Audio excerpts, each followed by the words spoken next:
destiny of America is always safer in the hands of the people than in the conference rooms of any elite. Sam Seder. They are unanimous in their hate for me, and I welcome their hatred. We must guard against the acquisition of unwarranted influence, whether sought or unsought, by the military-industrial complex. The Majority Report with Sam Seder. Ever get the feeling you've been cheated?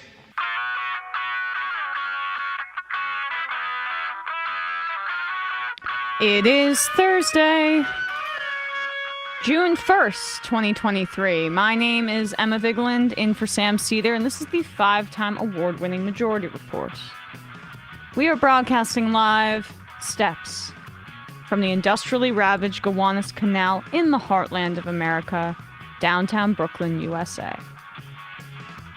On the program today, Matthew Dallek, author of Birchers, How the John Birch Society Radicalized the American Right.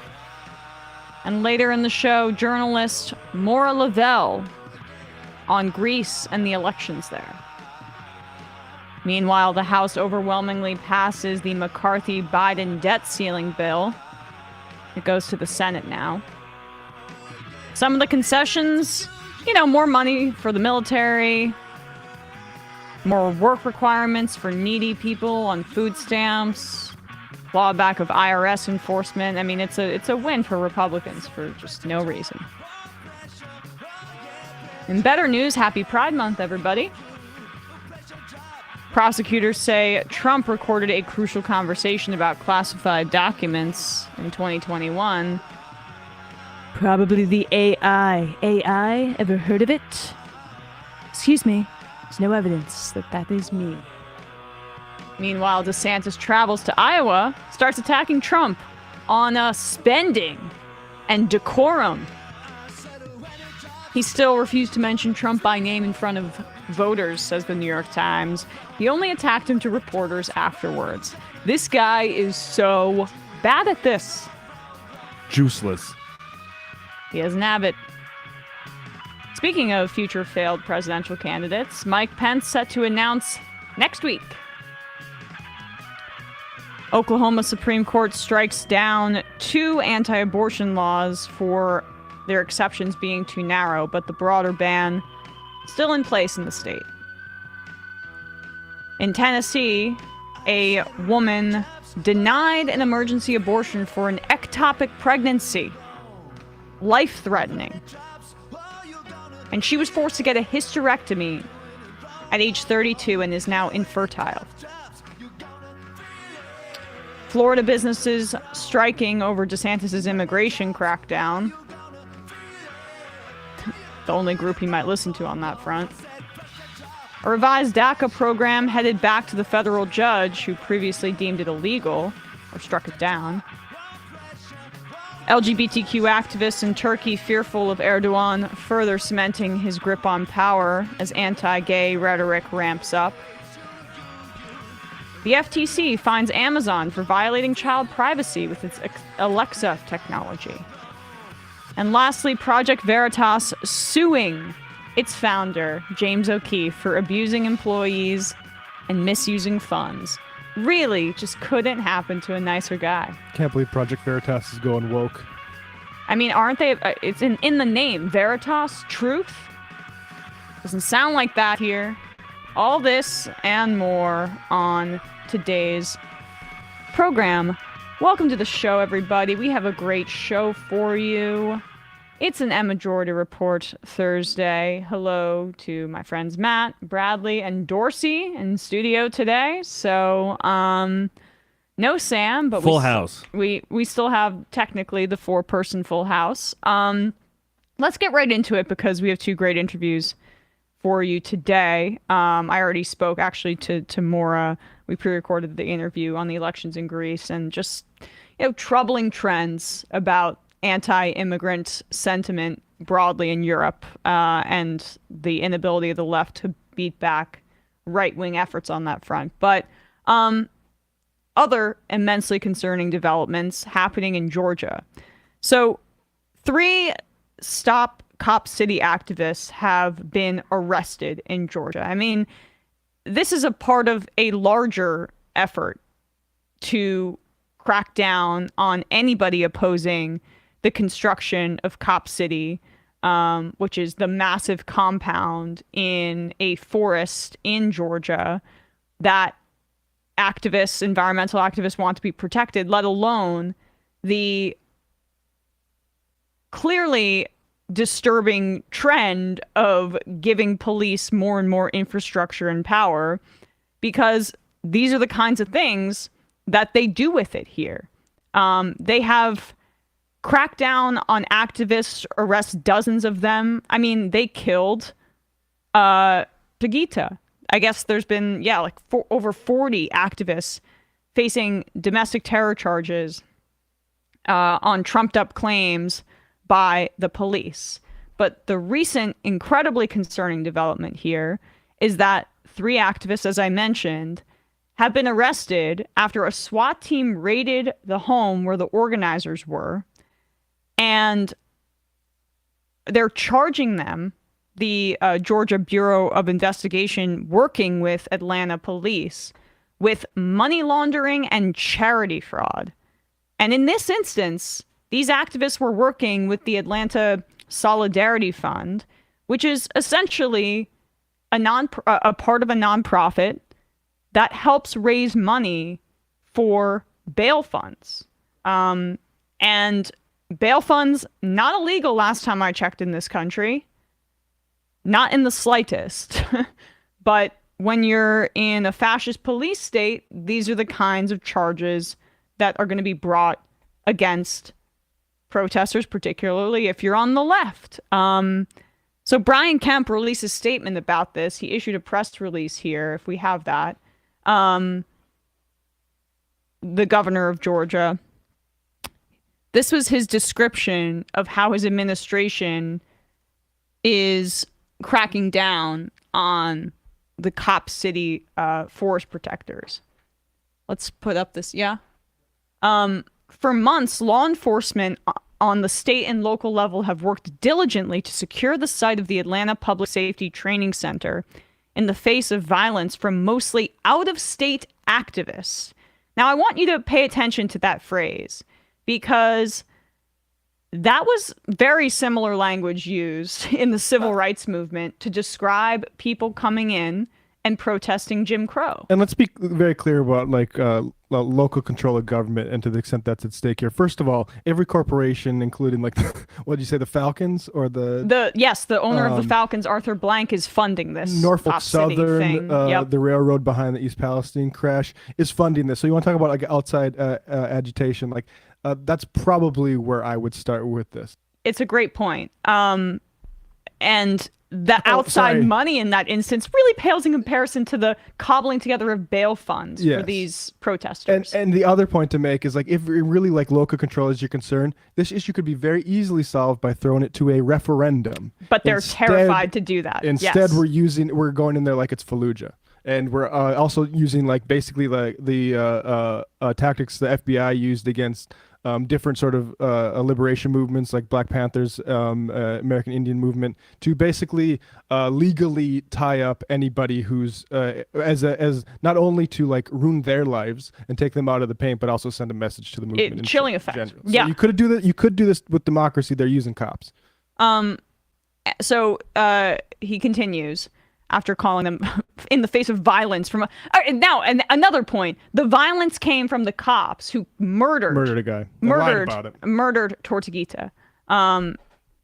So for months, law enforcement on the state and local level have worked diligently to secure the site of the Atlanta Public Safety Training Center in the face of violence from mostly out-of-state activists. Would it matter if take a vote then, Brian? Yeah. See, if you wanted just to be left to the state, voters, we can make that happen. They came to harass police officers and civilians, choosing destruction over legitimate protests. The destruction, this is me speaking now, is what's happening to the land there. And that's what environmental activists are concerned about. Thanks to our brave law enforcement, many of them have already been arrested. And today we're proud to share that those who back their illegal actions are also under arrest and will face justice. These criminals facilitated and encouraged domestic terrorism with no regard for others. watching as communities face the destructive consequences of their actions. What communities? It is regard for others and the communities. Like, if you, again, this is a bluff. If you think the communities are so supportive of Cop City, take a referendum on it. Here in Georgia, we do not allow that to happen. Today's announcement is a reminder that we will track down every member of a criminal organization, from violent foot soldiers to their uncaring leaders. We will not rest until they are arrested, tried, and face punishment.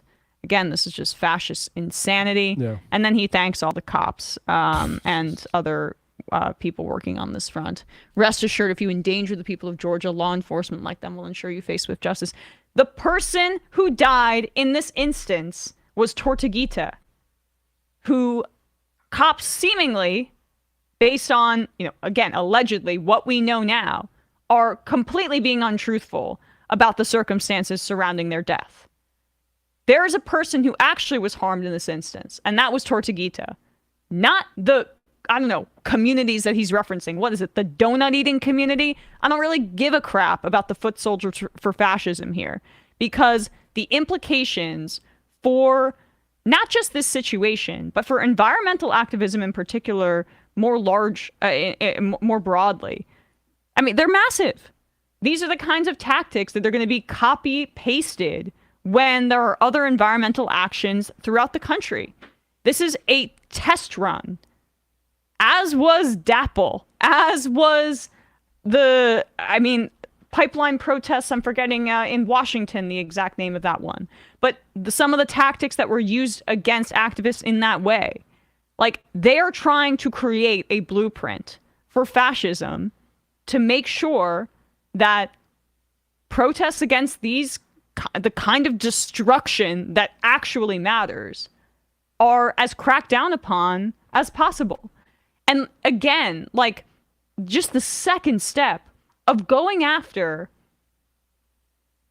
the people raising money to get these force protectors out of prison, it's just astounding to me. Yeah, and I'll say this. This is on, at this point, Democrats, I think. We need a lot more forceful from, I think ACLU is going to be on this, but politicians, particularly anyone who wore a kente cloth during the George Floyd protests, this is absolutely the moment to be extremely, and they're not. Maybe I've missed certain things Stacey Abrams has said or Warnock said, but or Ossoff, but this is, I think that tepidness is allowing this sort of response. And I'm sorry, it's great to have an organization that can agitate to make sure mail-in votes are still counted. But this is a acute emergency for democracy right now. And there needs to be way more alarm on the part of the party that is supposedly, nominally representing democracy. We had a caller call in last week, and I wrote it down in my notes. Just wanted to make sure I touched on it here too, because this is not just happening too with environmental activism. In Asheville, the caller wrote in and spoke about how the city in that instance is bringing charges against activists who were helping out the houseless in Asheville on felony littering charges. So they'll bring whatever they can. They'll bring the full force of the law down on people fighting for environmental activism, for the rights of homeless people in this country, for anybody that challenges the churn of power and capital in the country. That's it. And for everybody else, hey, free pass. So yeah, what you're seeing is the American sort of state, corporations included, basically preparing for, okay, we got sort of shown up by the George Floyd protests. We need to prepare cops for the next one of those. And that's what we're seeing there. So there's all these folks who are actually saying the George Floyd protests was the Democratic Party burning down cities. They're actually doing the work of the pro-cop Democrats right now in helping push basically things like Cop City and other policies. Yep. Yeah. 100%. All right, guys, we're going to take a quick break. And when we come back, we'll be talking. A pray during the break. Yeah. It's time for us to hold hands and sing to God. And when we come back, we'll be joined by Matthew Dallek.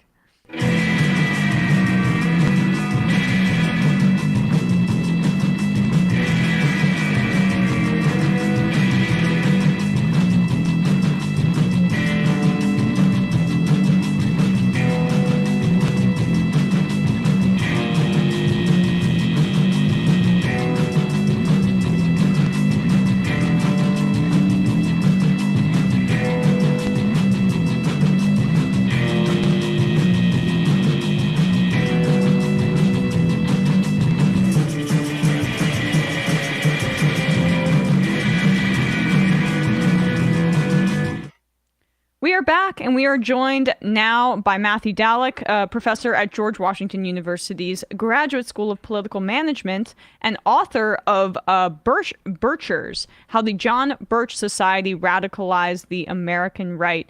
Matthew, thank you so much for coming on today. Thank you for having me on.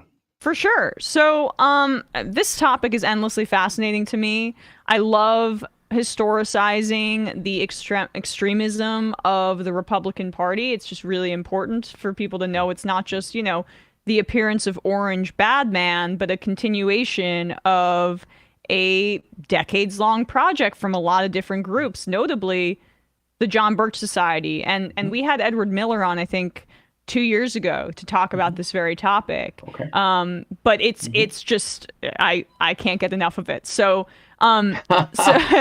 for people, here we are. So here we are, and your book is excellent, and we'll link to it in the description so people can check it out. But for people that might not know, what is the John Birch Society? Yeah, so the John Birch Society was a group, a grassroots activist group from the 1960s. It was organized all over the country. 60 to 100,000 members, mostly white, mostly Christian, many of them upwardly mobile members. And the group, at least the headquarters, argued that there was an internal communist conspiracy, basically that there was a threat within the United States. It was the greatest threat to the country, and it was communist inspired. And so the Birchers' goal essentially was to try to root out that threat by educating the American people about the menace in their hometowns. I want to return to the anti-communism, which is super important to understand. But when you describe them as, Christian, white, and upwardly mobile, it reminds me of the January Sixers, where there was like a small kind of bump in the news cycle where people were saying like, the January 6th rioters, they're just misled. They don't have a ton of like financial means and stuff. And people looked into some of their class background, and a lot of them are, upper middle class, small business owners with backyard like pools and things like that in different pockets of the country. And that seems to be very similar to the people that, you reference here or talk about. Yeah. Well, I actually end the book with January 6th, essentially. And, you never want to take the echoes or the parallels too far, but absolutely there are, look, one of the things I argue is that the Birch Society helped show the far right and subsequent generations of far right activists how to forge a primarily white Christian cross-class alliance, including the super wealthy, which is how the Birchers started, a handful of extremely wealthy, mostly businessmen, a lot of upwardly mobile professionals, doctors, engineers, with some echoes of the January 6th types, ex-military, and then also some white working class folks as well later in the decade, I think, primarily. So then to touch there on the anti-communism, how did the John Birch Society get established in the midst of the anti-communist hysteria, and how did they compare to, say, the McCarthyist, more mainstream anti-communism that we also saw was incredibly destructive? Well, look, Joe McCarthy was actually one of the heroes to a lot of Birchers. And what's a little ironic is that the Birch Society, which was founded in 1958, was actually founded, in the kind of middle of the Cold War, but not in the early 50s or late 40s, right? It was, I wouldn't say that it wasn't quite the time for a détente, but they did come after McCarthy. And the Birch founders looked at Joe McCarthy and other conservative heroes, anti-New Deal, hard-line, anti-communist heroes, and they argued that they had been sidelined, right? That they had been, as Robert Welch, the founder, once wrote, he argued that Bob Taft, a senator from Ohio, who was another hero, that he may have been killed by a radium tube that had been implanted in his Senate seat and that had caused the cancer that had murdered him. So, you see not just the conspiracy theories, but you see the martyrs, and so they very much operate. And one of the key distinctions between anti-communists like John Kennedy or Dwight Eisenhower and the Birchers is that the Birchers saw the greatest threat as fellow Americans, right? It was coming from within, and basically branding a lot of Americans, including at times people like Eisenhower and media figures, communists, right? Traitors to the country, that they had betrayed the Constitution. I mean, that was why the campaign to impeach Earl Warren resonated with a subset of Americans, because, the argument was that Warren, the Chief Justice of the Supreme Court, had aided and abetted the communists with a variety of his decisions. And so, there was a legacy predating 1958, predating the 60s, in which they had these martyrs. They picked up on the martyrdom and they looked at the enemy within, and that distinguished them, at least in part. They also had other ideas too that I argue that distinguished them from more mainstream conservatives. Can you expand on the going after Warren and trying to impeach the Chief Justice there? Because obviously it's a great connection to draw, where this conservative far right movement makes overhauling the Supreme Court a major objective, and you can obviously see the shadows of that today. Yeah, absolutely. I mean, at the time, now impeaching a Chief Justice of the Supreme Court, impeachment doesn't sound so radical, right? We've been through impeachments, right, with presidents. But at the time, in the early 60s, the idea that you were going to impeach a Chief Justice of the Supreme Court, which, was constitutional, but it was still seen by most people as a radical step. It wasn't really done. And then, of all people, they're targeting Warren. And Warren was seen, first of all, former Republican governor of California, appointed by Eisenhower, and really an emblem of the establishment, and seen as the architect of a number of great liberal decisions, including most notably Brown versus Board of Education, desegregating the schools, and other decisions too, like putting a ban on prayer in public schools, or affording rights to criminal defendants. Well, to many Birchers, these decisions, Brown most notably, but others too, was a pattern of unconstitutional, pro-communist state expansion, right? Giving the federal Leviathan more and more power to trample on what they saw as individual liberties. And so the Birchers put up billboards all over the country that became actually iconic. You could see them, driving, going to upstate, wherever you were going. And they were hard to miss.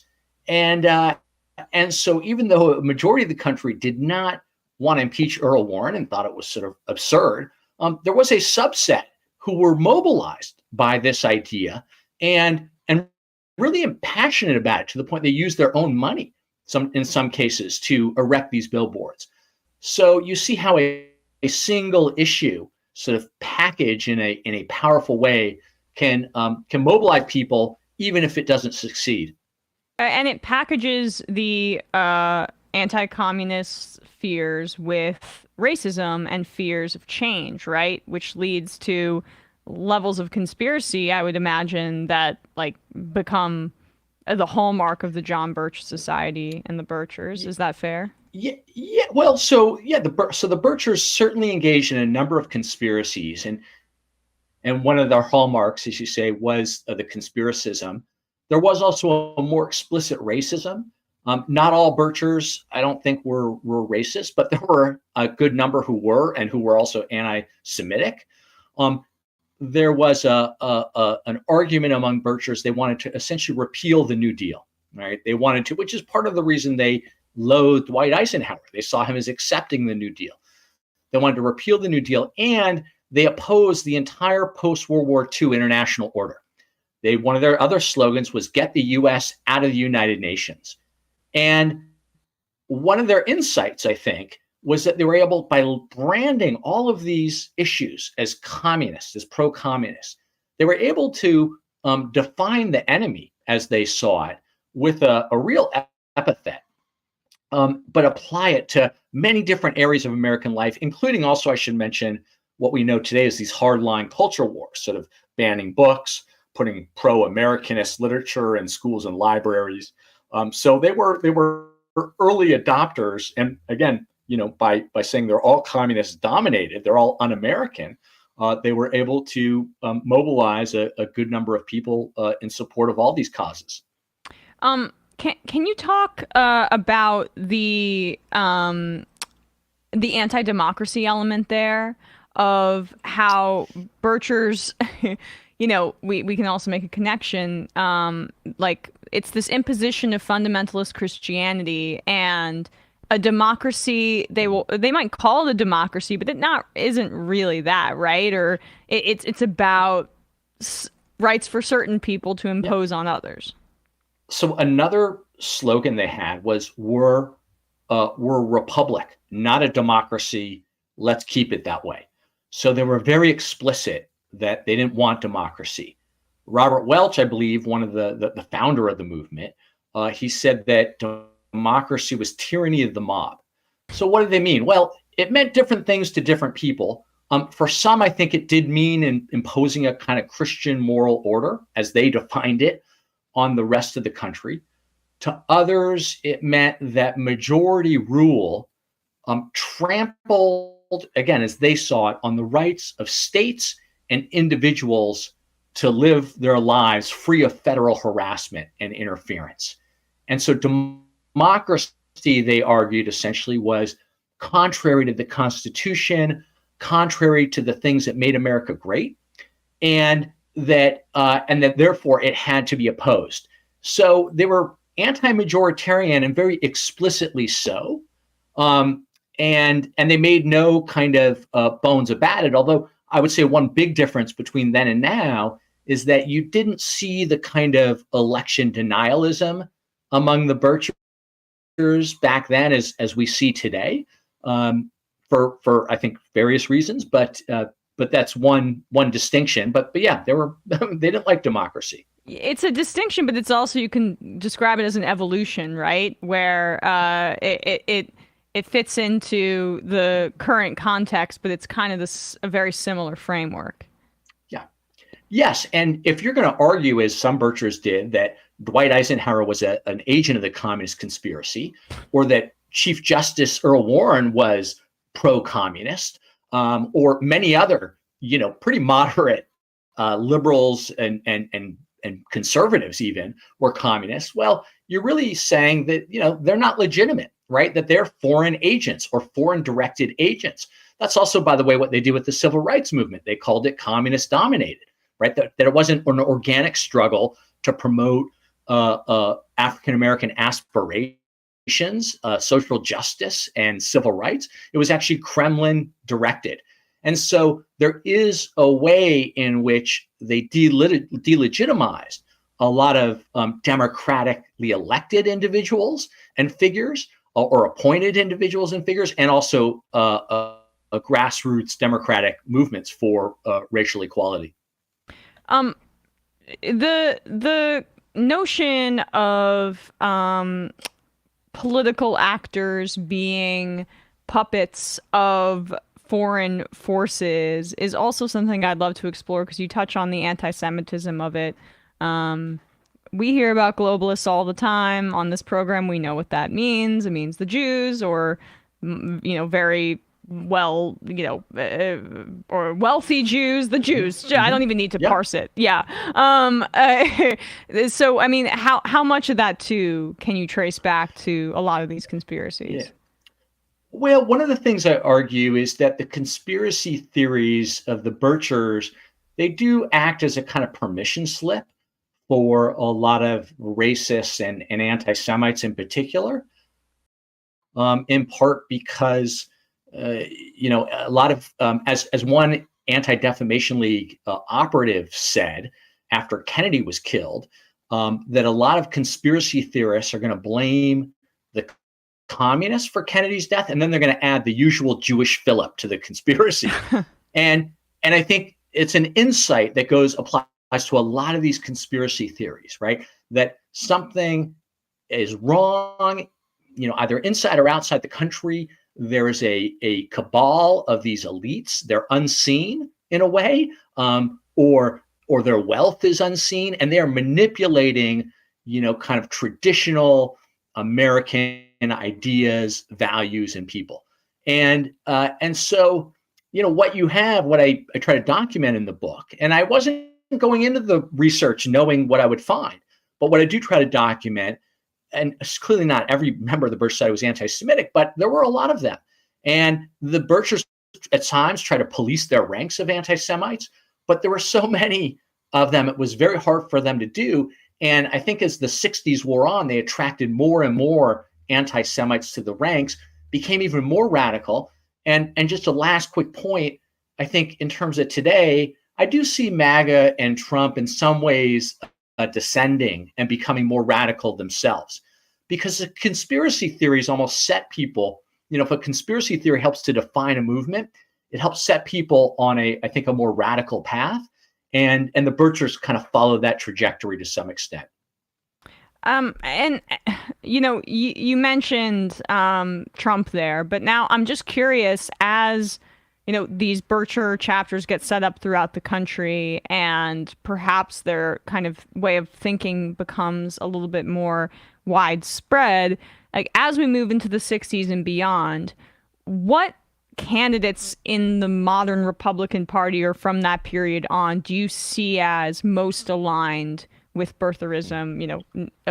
Trump maybe not included because you just used that example. Yeah.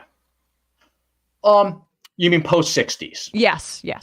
Yeah, post-60s. Well, I do go through in the last third of the book, sort of bringing us from the 1970s to the present. I think there are a number of figures, many of whom run for president. People like John Schmitz and Tom Anderson. Schmitz was actually a member of Congress. They ran for president. They're both Birchers and ran for president on a third-party American party ticket in 1972. Pat Buchanan in the 1990s is a popular analogy, but I think, and actually, interestingly, not only did Buchanan pick up on some of the ideas, some of the isolationism of the Birch Society, I think some of the anti-Semitism and concerns about sovereignty, but actually in 2000, this is little remembered, but he picked a vice presidential nominee or candidate who was actually in 2000 a national spokeswoman for the Birch Society at the time, because it still existed then and still does today.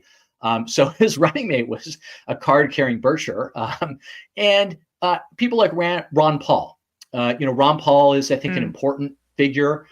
He actually, often talks about his great friendship with Larry McDonald, who was a leader of the Birch Society in the late 70s, in the 70s and early 80s. But also how, the Birch Society really are constitutionalists, according to Paul. And so, and some of the conspiracy theories, concerns about sovereignty, isolationism or anti-interventionism, the idea of shrinking the federal government, down to this pre-New Deal era. Those ideas, I think Paul, I don't know if he appropriates directly, but he certainly, gets some ideological inspiration from the Birchers. Those are a few, but there are many, there are others too, including Sarah Palin and Michelle Bachmann and others. Lastly, another thing that really strikes me is the way that these chapters were set up and activated these groups on a local level. That's something I think we're seeing now with school boards, where if you can activate them at your John Birch Society chapter, they're going to be voting in every election, and they're going to be super involved. Like, that is key to understanding the modern Republican Party too. Yeah. And one of the things I argue is that 60 to 100,000 incredibly passionate and well-funded people devoted to a cause can have a greater impact than maybe millions of voters who just turn out at election time, because they can protest, they can picket, they can push issues onto the agenda, they can take over a PTA or a school board, or maybe create a controversy about what books are on the shelf library. There's a kind of superpower almost that they wield. And they do it, as you point out, really at the local level, in this case, chapters. And it is, I think, similar to the outsized impact that we're seeing from, say, groups like Moms for Liberty, right? Who are today, a handful of individuals can set in motion a process where a book gets taken off, let's say, a school library, and then it gets vetted and reviewed, and maybe it gets put back on or not. So that dynamic, I think, it shows the power of grassroots local activism, and how it's important also to have counteracting forces, both grassroots and institutional, that are, in a way, defending democracy and pluralism and other values that, to a lot of Americans, the United States stands for. Well, everyone should check out this book, learn more about the John Birch Society. It's very helpful to being a good opponent of the Republican Party and MAGA and Trumpism and all that today. Matthew Dallek, author of Birchers, How the John Birch Society Radicalized the American Right. We'll put a link to the book in the description wherever you're listening to or watching this, and at majority.fm. Thanks so much, Matthew. Emma, thank you for having me on. It was great. For sure. Yes, it was. I agree. So, all right, guys, we're going to take a quick break, and then you will be hearing our interview with Moira Lavelle on the elections in Greece and what's really, going on over there. Be right back.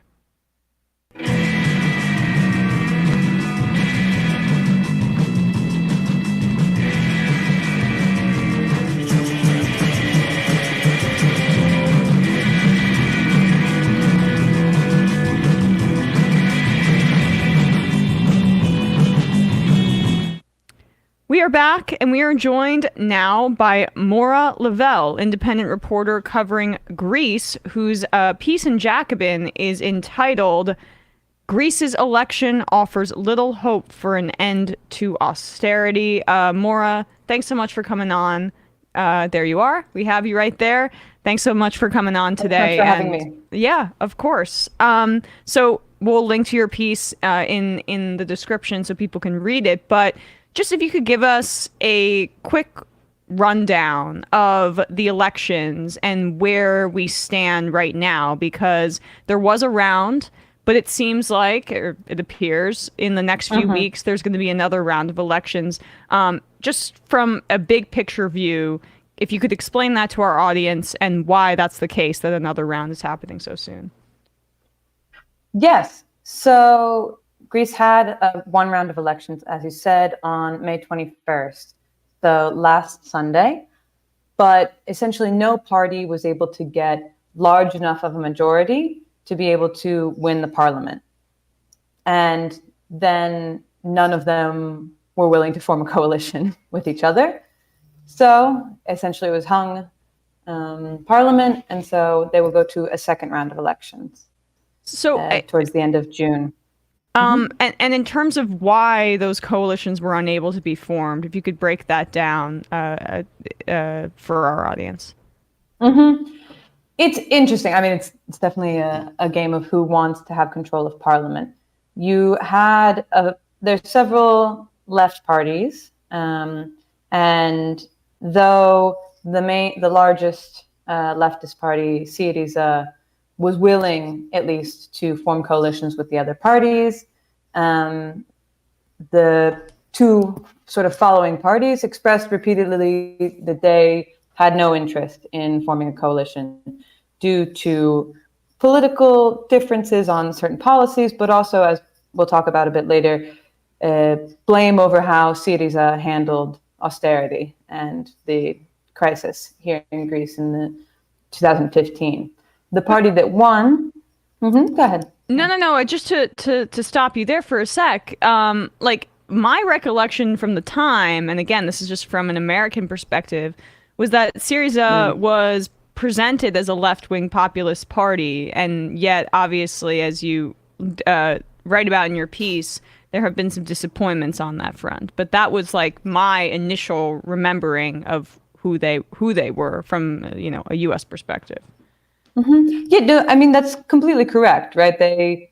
When they first came onto the scene, they were the Alliance of Radical Change. Poor translation there, but essentially that. And yeah, it was this party that really gained a lot of popularity after the crisis, the economic crisis, first hit Greece in, say, 2008.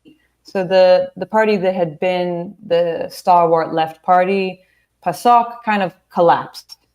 And then New Democracy was the right-wing party.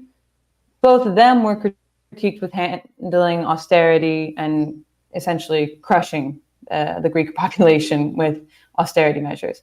And so from this, Syriza comes onto the scene. And they were elected in 2015, and they had this rhetoric that they were going to be the change that Greece needed, and they were going to help Greece get out from under the thumb of the creditors, and they were going to essentially be this change that Greeks were thirsting for. But then, for a multitude of reasons, they weren't able to bring this change. They were just as beholden, if not more beholden, to the Troika, the creditors, than previous governments. And there was this famous referendum where they asked the Greek public if they wanted to go along with certain economic reforms as laid out, and the Greek public voted no, and then Syriza capitulated, essentially. And so this, paired with many other things, was a major source of disappointment and continues to hang over Syriza. So despite the campaign and the election now, this is very much a miasma on their name that they cannot shake off. And they lost a lot of people in this process too, of those who had been pushing Syriza farther to the left the party at that point. And what I wrote about in this Jacobin piece is that essentially Syriza and all of the other left parties in Greece right now, from what voters were telling me and what political analysts were telling me, is that they just don't have a clear message for voters. What they're arguing is that we are not the right-wing party, New Democracy, which we can talk about in a bit, why people really don't want them.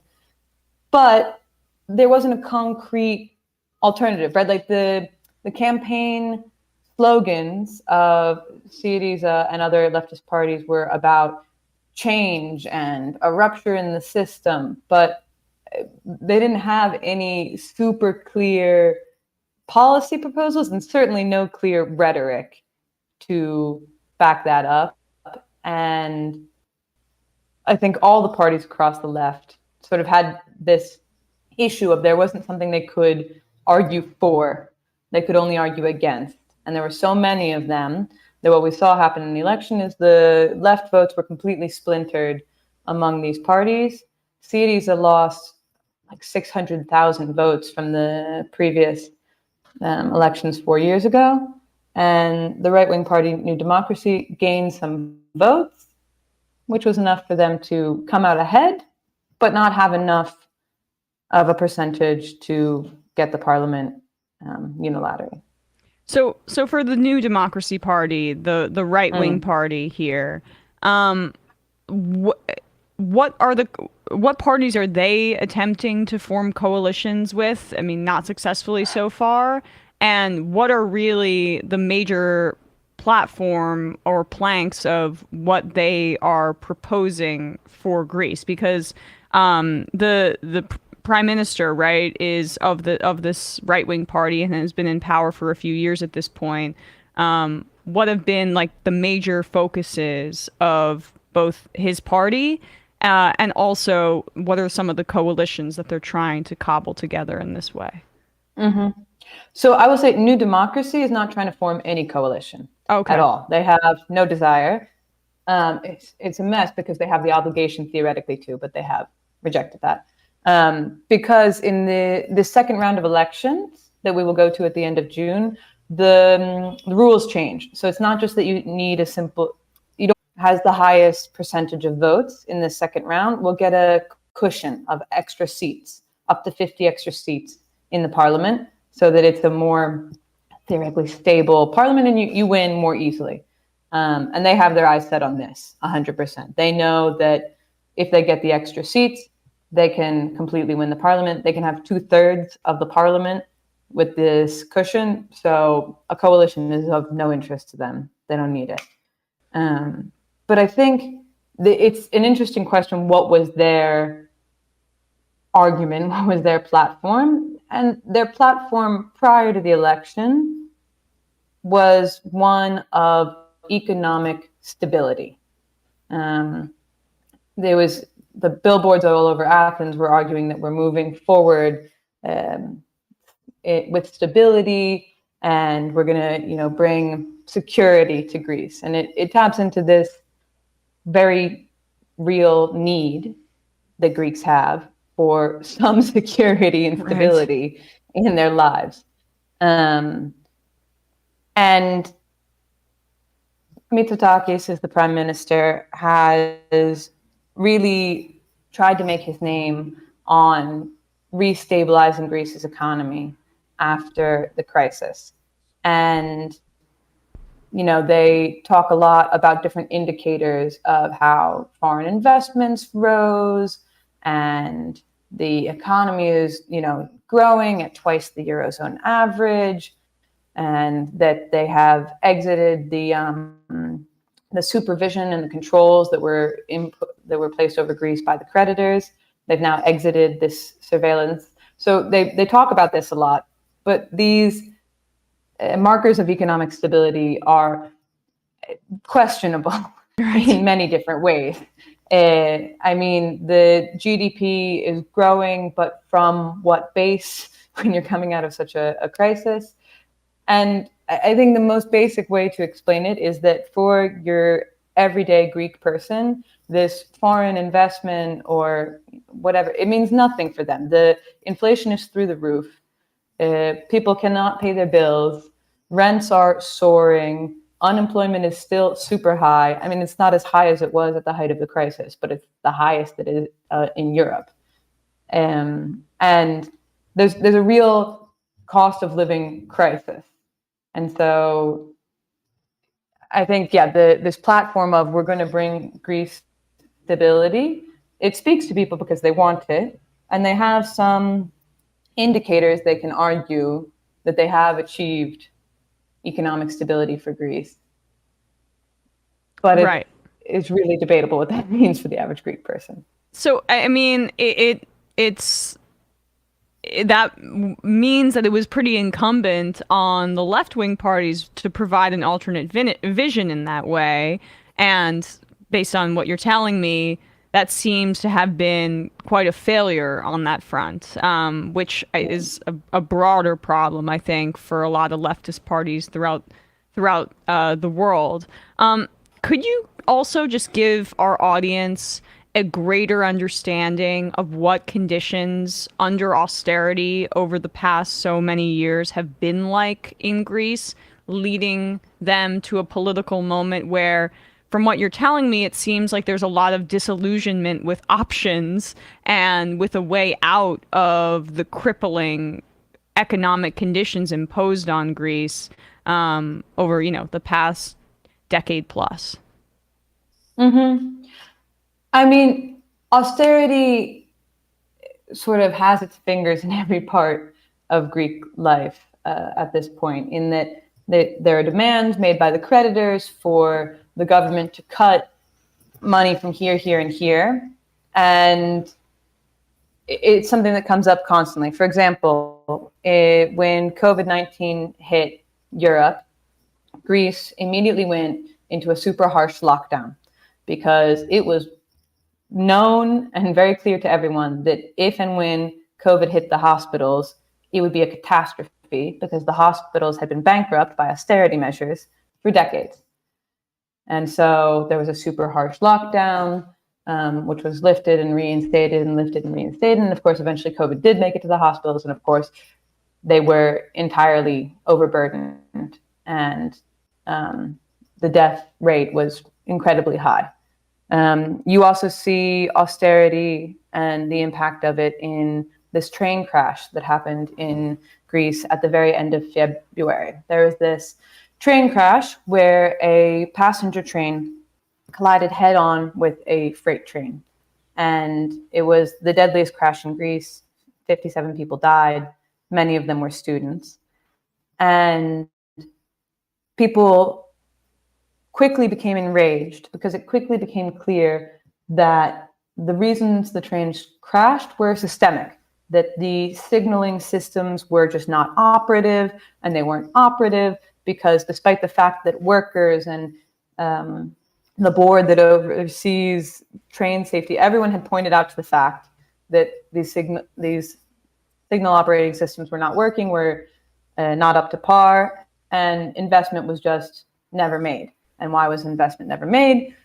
Because there wasn't money, and because of austerity measures, which also led to the train systems being privatized.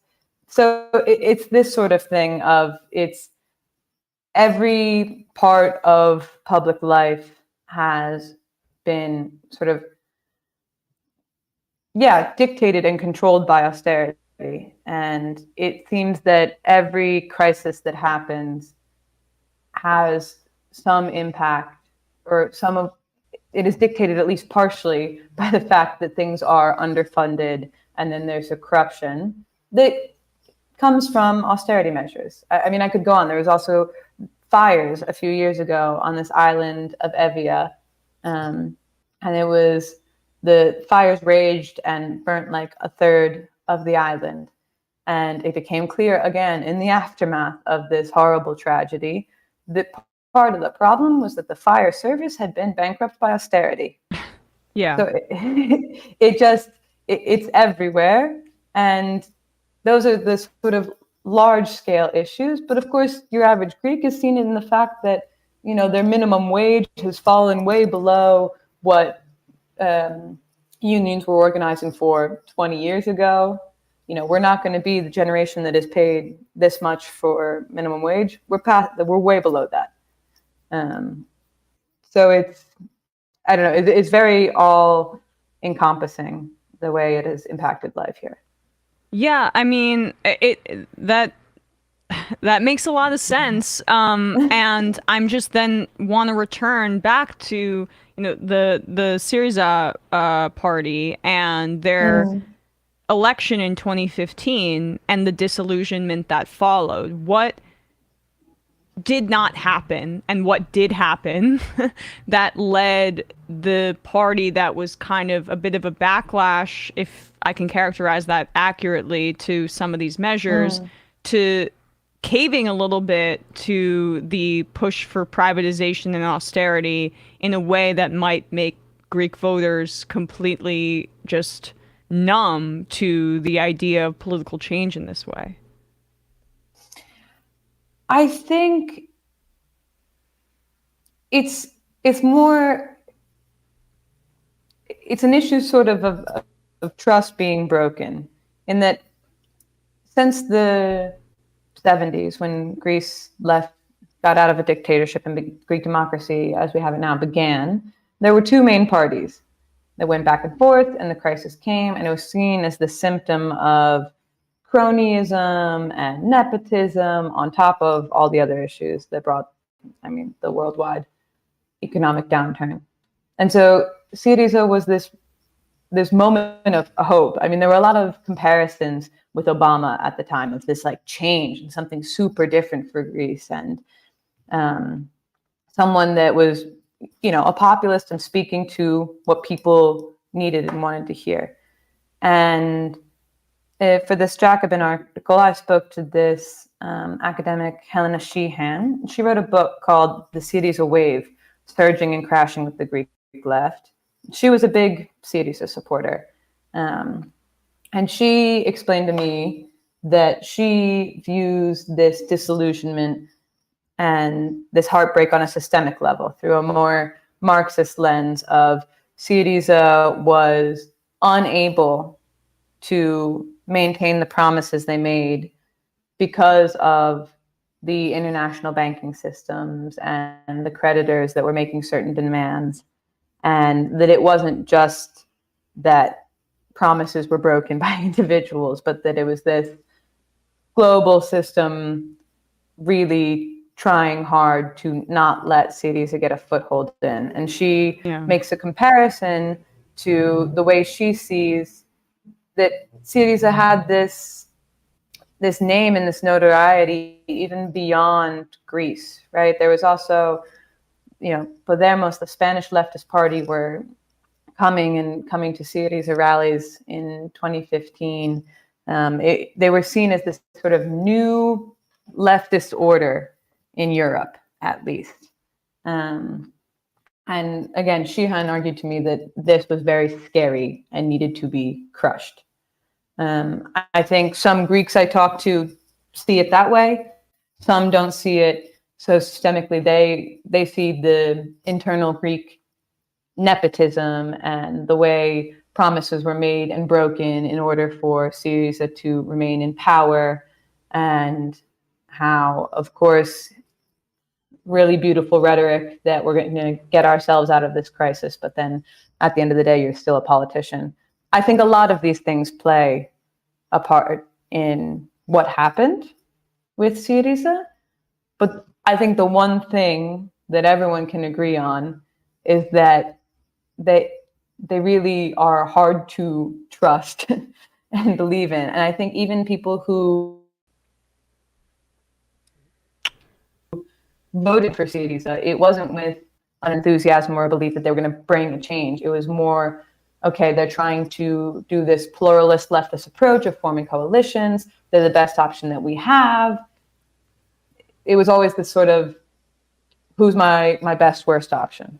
Right. And that's not always the best, most effective route to actually gaining power, just to say, to say the least, honestly.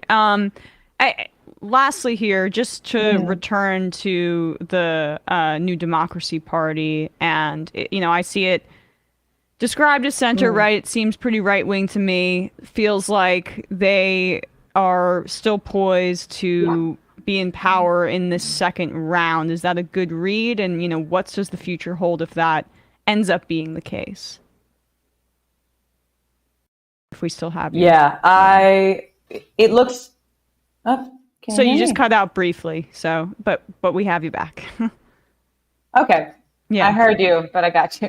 Okay. But yeah, no, you're completely right. It's almost certain that they're going to win. I mean, it would be truly shocking to me and everyone else if they didn't.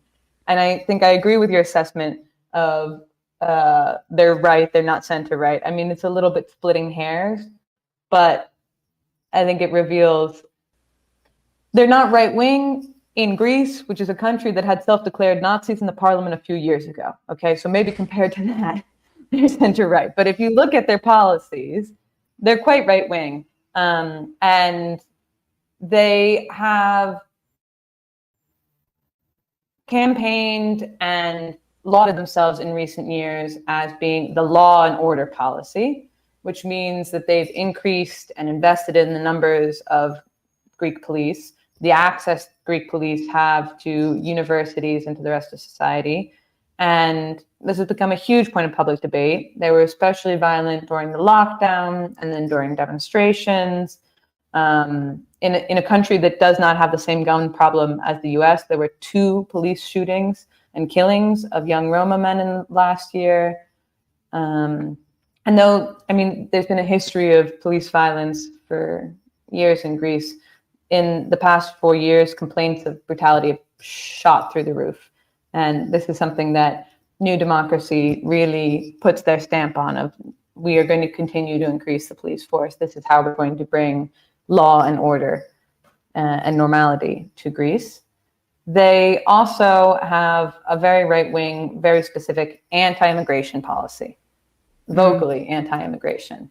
They have pledged to build and lengthen the border fence to cover entirely Greece's land border. At one point, there was a proposal to build a fence in the sea so that migrants could not come over. And more than anything, I think what people see from Greece now is, though the government has denied it, it has been proven time and time and time again by every single journalistic outlet that Greece is illegally pushing back migrants who are trying to come seek asylum in Europe, and in incredibly more violent and systemic ways. I mean, just before this last election, there was a New York Times investigation with a video of an entire pushback, which is a violation of Greek law, of European law, of the Geneva Convention. I've written pieces where I know people who have been trying to get to Greece to seek asylum have been pushed back 10 times. So this is something also that both vocally and tacitly is a real cornerstone of the New Democracy platform.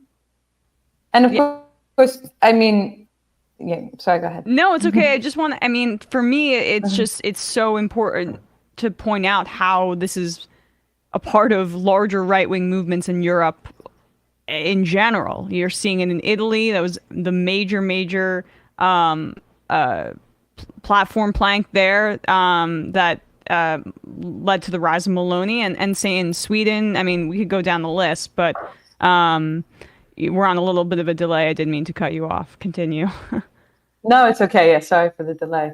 But yeah, no, it's right in keeping with the rest of Europe. And I think this is the right or central right. Mitsotakis, the prime minister, has been called one of Brussels' darlings. He's this sort of technocrat. He went to Harvard. They mention it all the time. That he has this very polished way of speaking, especially in the rest of Europe. He speaks good English, and he seems as a standard neoliberal reformer. But what we see here at Greece is also just incredibly more and more right-wing crackdowns of all sorts of parts of life, be it, on immigration, be it from the police force. Freedom of the press has plummeted in the past 4 years. It's now the lowest in Europe. So there's quite a few pretty standard right-wing textbook moves we see coming from the New Democracy government.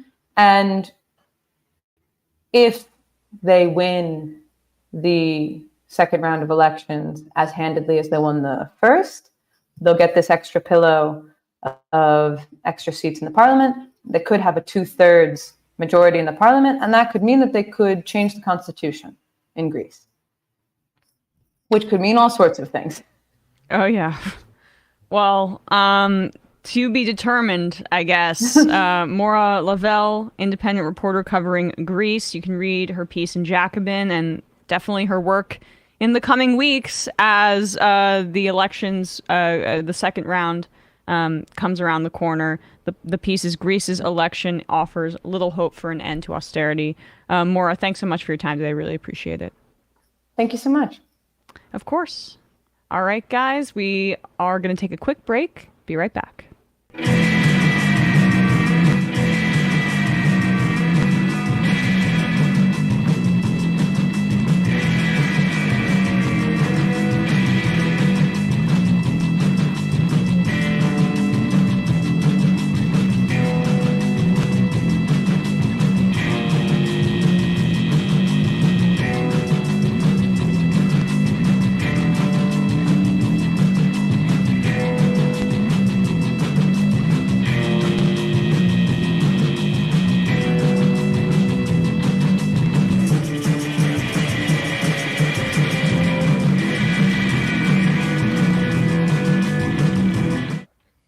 We are back on the Majority Report, but this is the conclusion of the free part of this program. If you want to become a member, join themajority.report.com.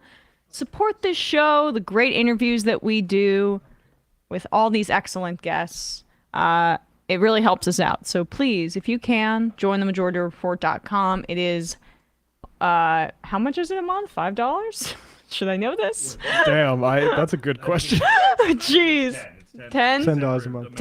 10 for membership, but you can IM us and you can support the show. So, on ESPN yesterday, since we were off on Monday, Bradley and I gave our picks in both the Stanley Cup and NBA Finals. We went through all the angles of it, looked at the odds. We also spoke about the Oakland A's basically probably moving to Las Vegas, and the DeAndre Hopkins cutting by the Arizona Cardinals, youtube.com/ESPN show. Matt, what's happening on Left Reckoning? Left Reckoning, we have actually this afternoon at 4 o'clock Eastern time, we're begin talking to Common Sense Skeptic about Elon Musk and Tesla. So check that out. And we'll be talking about Alberta politics for Patreons on Sunday, patreon.com/Left Reckoning. And check out the discourse. We don't have Brandon Sutton today, but that is his show. We do, however, have Matt Binder, who has 2 shows for the price of one, basically, that he'd like to plug. How you doing, Matt? And what's happening on Doomed and Scam Economy?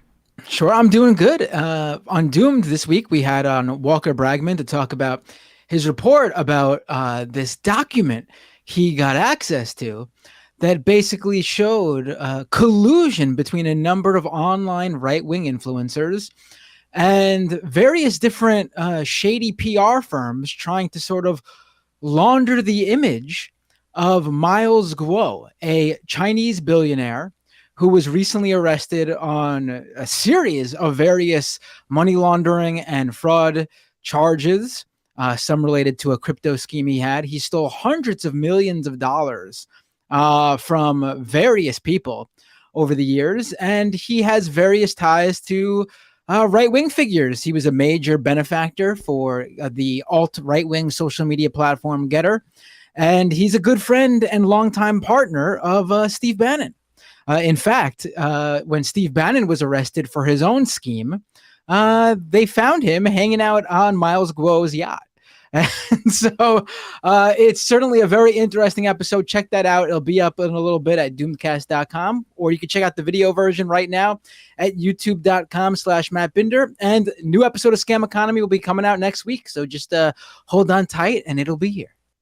All right. Well, with all that said, we are going to head into the fun half where we will be taking your calls, reading your IMs, all of that good stuff. The number is 646-257-3920. See you in the fun half. You are in for it. All right, folks, 646-257-3920. See you in the fun half. Oh, no. Are you ready?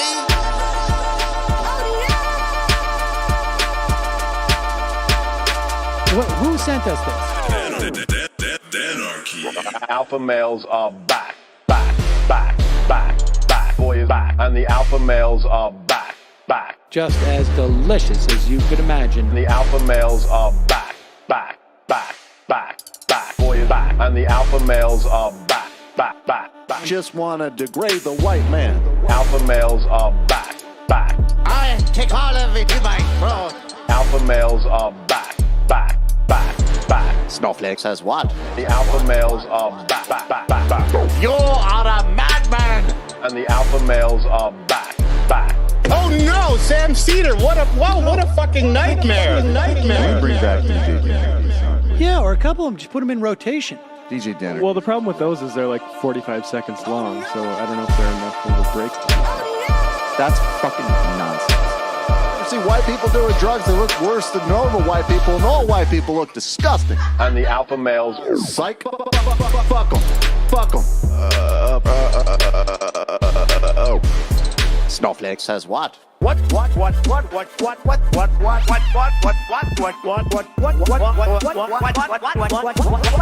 Snowflake says what? A hell of a lot of banks. hell of a lot of bank. A hell of a lot of bank. Okay, I'm making stupid money. Hell of a lot of bank. A hell of a lot of bank. All lives matter. Have you tried doing an impression on a college campus? I think that there's no reason why reasonable people across the divide can't all agree with this. Psych. And the alpha males are back. And the Africans are black African. And the alpha males are black. And the Africans are back. When you see Donald Trump out there, doesn't a little part of you think that America deserves to be taken over by jihadists? Keeping it 100. Can't knock the hustle. Come on, fuck 'em. Things I do for the bigger game plan. By the way, it's my birthday. Happy birthday to me, Jew boy. I have a thought experiment for you. And the alpha males are back. Africans are black. Alpha males are black. Africans are back. Come on. Come on.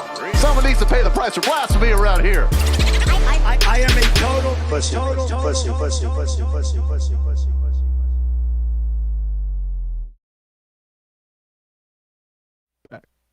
We are back. It is the fun half, everybody. I am turning off the voicemail, and we are going to have some fun. How about that? Let's do it. All right. So you want to start with this, Matt? Woo! Yes, let's have fun with Ben Shapiro being extremely stupid on elementary concepts of civics. So he has this tweet out that a lot of people do, but I want to do Ben Shapiro because the New York Times said he's smart. There's this thing going on in San Fernando School Valley where a hate crime happened, where a pride flag at a school was burned, and all of a sudden this is now a free speech issue, which let me put up this tweet here. If you can make that a little bit bigger, Bradley. Here I go. Remember, defacing an American flag for which soldiers have fought, bled, and died is dissent, and dissent is the height of patriotism. Defacing a Pride Progress flag is blasphemous hate crime, and the full brunt of the law will be brought to bear. Now, this story is a story of a school putting up a pride flag to be inclusive, and then finding it burned the next day. Yeah. It's not somebody bringing their... So, just to clarify the constitutionality of this here, because Ben's a philosopher, he's not a constitutional law expert. You actually do not have a constitutional right to burn even an American flag that belongs